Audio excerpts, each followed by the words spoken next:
E aí, os crentes precisam responder inteligentemente as perguntas feitas por gente honesta. E aí, como eu falei, tem aquela pessoa que ela quer caçoar de você.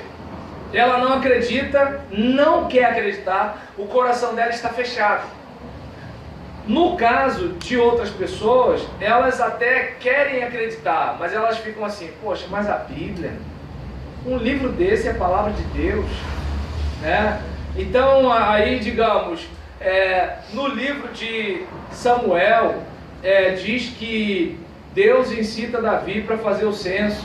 No livro de Crônicas, diz que foi Satanás que incitou Davi a fazer o censo. Ah, meu Deus do céu, foi Deus ou foi Satanás? Uma coisa a gente entra em acordo, Deus castigou de qualquer jeito. Mas assim, eu leio essa passagem e não tenho dificuldade. Mas agora, uma pessoa que não é crente, de repente ela olha e fala assim, então a Bíblia entrou em contradição. E aí começa. E aí nessa hora que você, com o estudo que você faz, com a pesquisa que você faz, hermenêutica, exegese, teologia sistemática, teologia bíblica e assim por diante, você vai percebendo algumas coisas, porque observa bem, você para ler um estatuto de igreja, muitas vezes você vai precisar de um advogado por causa de algumas palavras técnicas. Por que ele vai saber ler? Porque alguns termos que você não está acostumado a falar, ele está acostumado desde o início da faculdade. É como, digamos, é comum, suponhamos que de repente você tem um amigo, que é traficante de drogas. É comum ele falar que o colega dele é meliante? É comum isso? Porque essa linguagem é uma linguagem de policial. Imagina se de repente a polícia está chegando e um fala para o outro, vamos evadir. Evadir é linguagem de policial.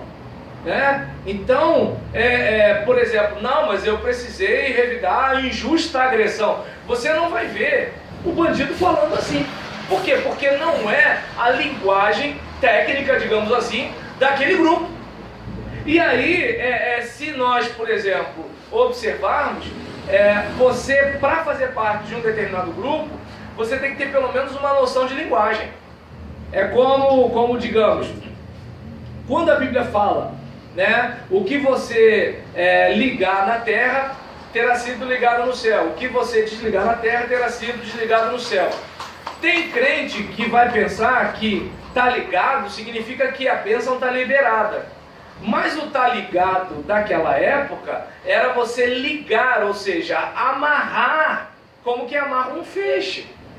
Quando você, por exemplo, ouve alguém que está vendendo um carro e diz que tem roda de liga leve, a liga, ou seja, algo está preso a uma mistura de metal que é leve. Então, aí você, por exemplo, vai perceber que ligar tem a ver com prender e não com liberar. Mas quando o cara fala assim, tá ligado, pastor, tá ligado, eu tô na fé e tal, de alguns grupos evangélicos aí, e o que acontece? A pessoa ela fala como se a coisa estivesse liberada. Só que naquele ambiente, falar tá ligado significa que a coisa fluiu. Só que de acordo com a linguagem bíblica, tá ligado, tá preso. Não vai adiantar eu tentar explicar isso para esse irmão, por quê? Porque ele aprendeu daquele jeito, daquela comunidade, aquilo significa aquilo. Então, como, por exemplo, se eu falar Twitter, alguém, cara fresco, se eu falar Facebook, Facebook, com que o I no final, cara burro, entende? É que nem falar é ruim. Se você falar é ruim, não sabe falar não, entende? Então, por exemplo, que nem o conjugar, o verbo ver no subjuntivo, quando eu vir. Não é vir, não, é ver, quando eu ver. Não é quando eu ver, não é quando eu vir. Mas o que acontece? Naquele ambiente, o certo é daquele jeito. É que nem, já viu reunião de oração? Senhor, vai de encontro ao irmão fulano. Gente, de encontro não dá. Só que Deus sabe o que a pessoa está dizendo. Ela está dizendo, vai ao encontro. Mas é bom falar certo. Mas assim, mas eu não sei se dá para perceber que onde eu quero chegar é que o fato de assim, naquele ambiente, aquela pessoa, ela fala daquele jeito e está arriscado você toda vez chegar e falar, olha, não é desse jeito. E assim, como a comunidade entende daquele jeito, para ela você que é o elemento estranho. Não estou dizendo que é para você falar do jeito que ela fala. Eu só estou dizendo que assim, é importante ter essa noção de diferença de linguagem. É como, por exemplo, imagina, né, que uma blitz de bandido para você, e aí você fala assim, não, cidadão. Cidadão?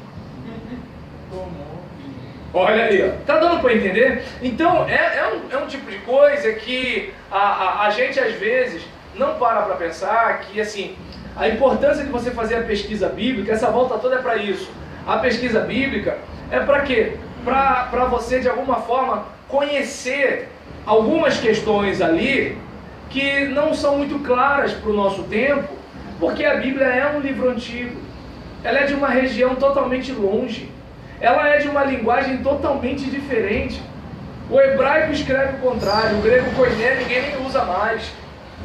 Então, a gente, por exemplo, ainda tem o aramaico. E aí você vai trazer isso para a língua portuguesa. A Bíblia que a gente usa é de João Ferreira de Almeida. Há quantos séculos João Ferreira de Almeida já morreu? Um português, nem brasileiro. Então existem coisas que assim, a gente é obrigado a pesquisar. O problema é que quando é matemática, quando é física e química, a gente entende que tem que sentar no banco de faculdade, tem que ler, tem que estudar, tem que pesquisar, tem que fazer isso, fazer aquilo. Quando é Bíblia, a gente já sabe tudo. Ó, você está esse tempo aqui. Até às 9 você vai estar estudando. Você vai abrir a Bíblia para pregar. Um irmão que não sabe o B do O, não estuda 10% do que você estuda, está arriscado te desmentir e falar que você está explicando tudo errado. Entende? Então diz que você está falando heresia. Está dando para entender? E o que acontece? É algo que assim, você precisa ter esse cuidado, por quê?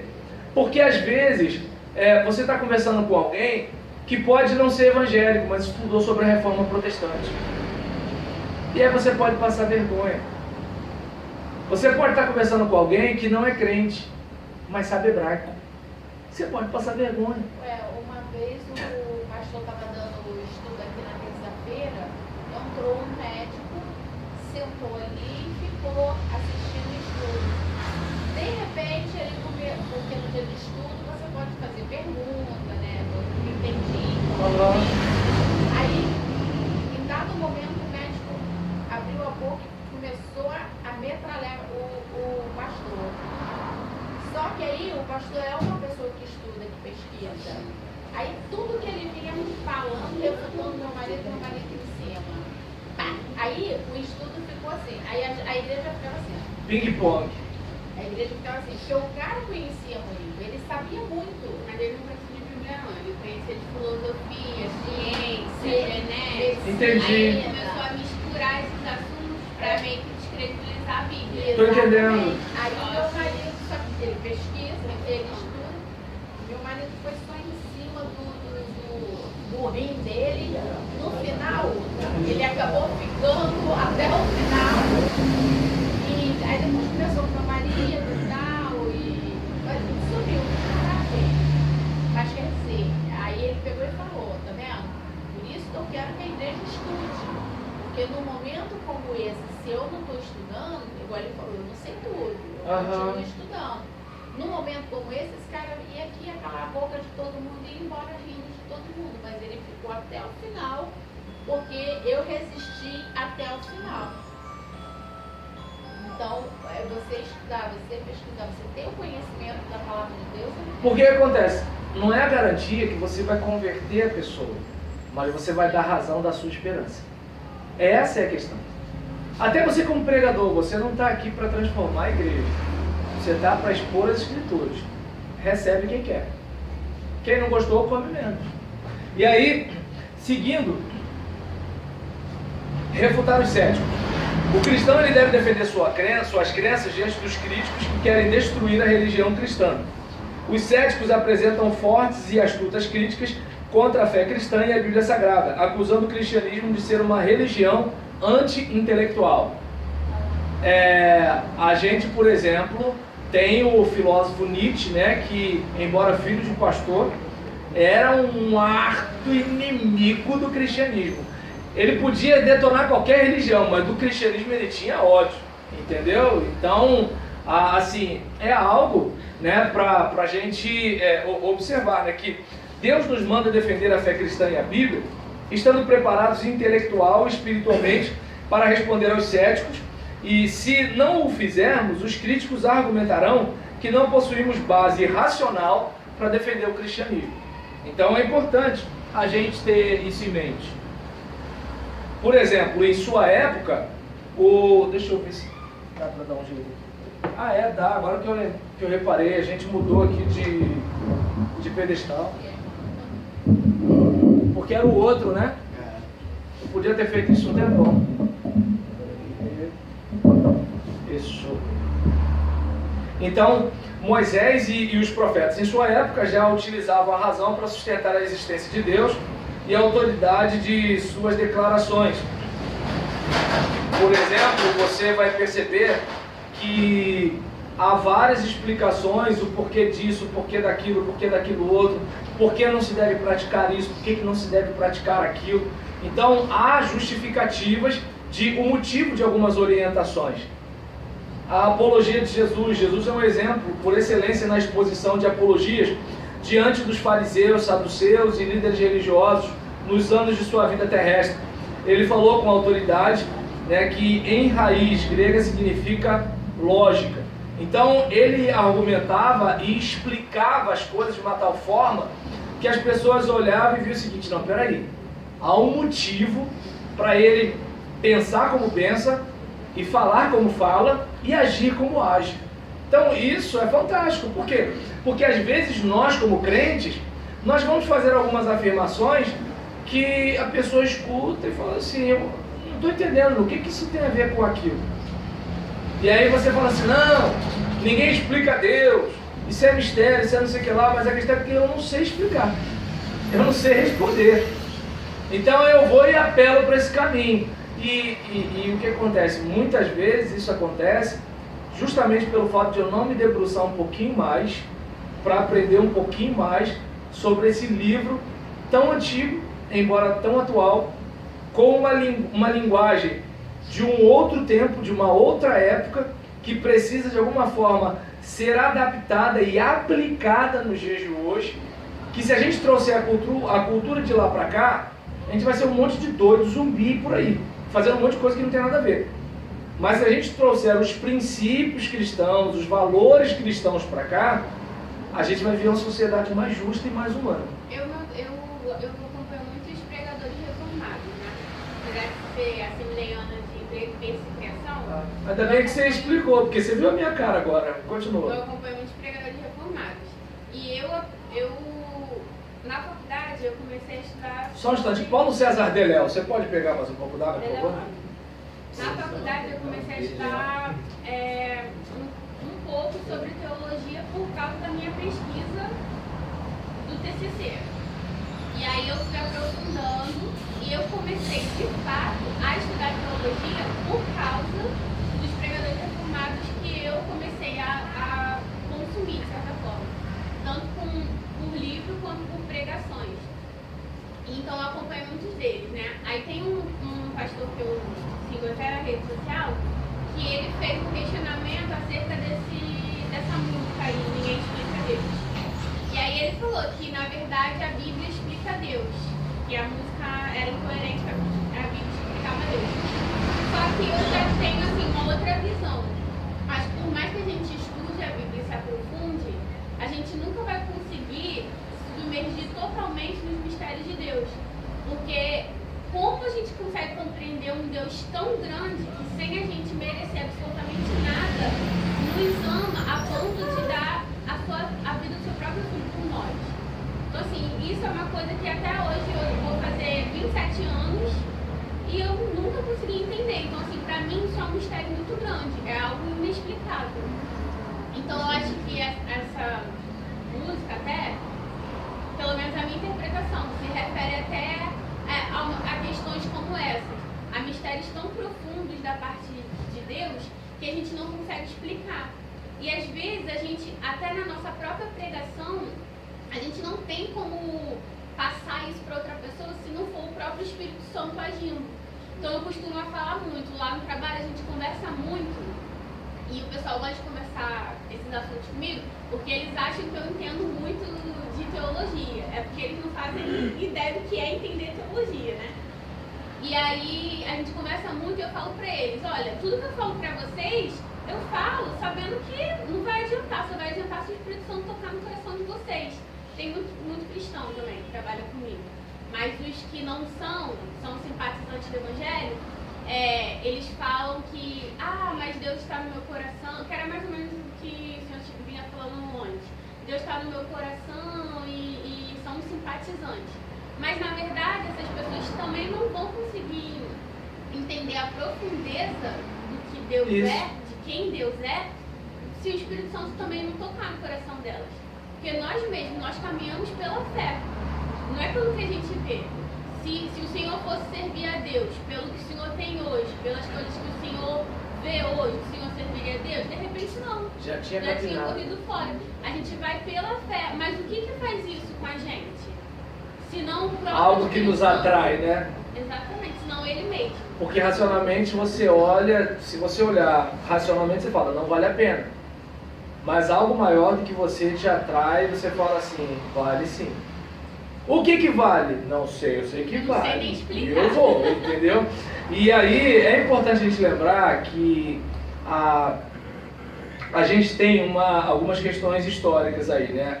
A Reforma Protestante, o Renascimento, o Iluminismo e aquela ideia, né, como é que eu posso dizer, não é sucesso da razão, né, mas assim, é como se a gente saísse a questão da idade da razão, né, em que a razão iria iluminar as questões da nossa vida e assim por diante. Isso também vai para as Escrituras. Então, que nem eu estava assistindo uma palestra de um pastor amigo meu sobre o liberalismo teológico, quando ele fala que o liberalismo ele é filho do iluminismo.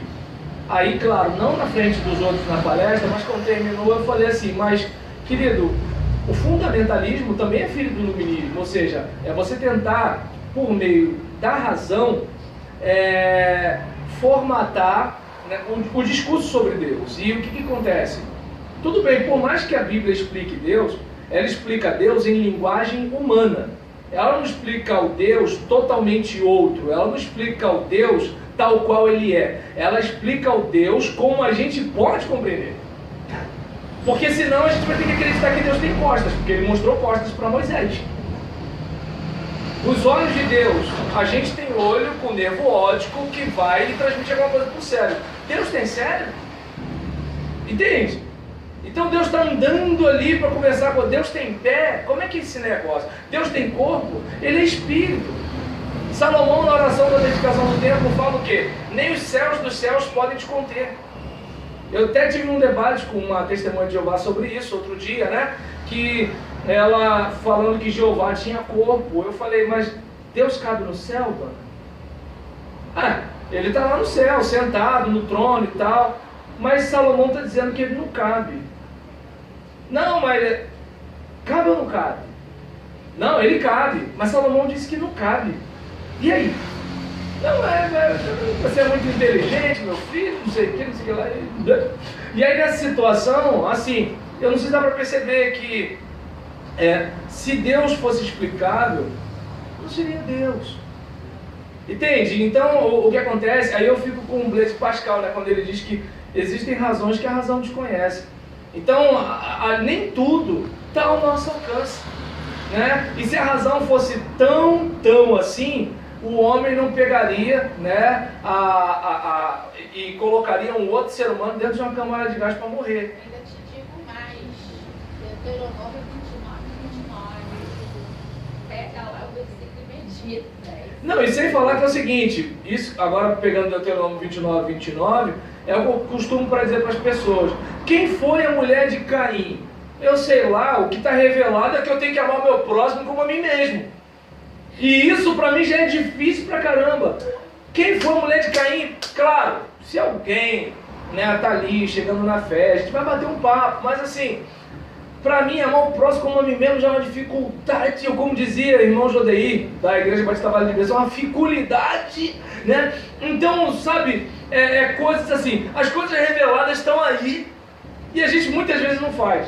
E a gente quer pegar os mistérios, né? O que era o espinho na carne de Paulo? Era a sogra, tá bom? Tá feliz? Pronto, acabou. Agora porque assim, pessoal que...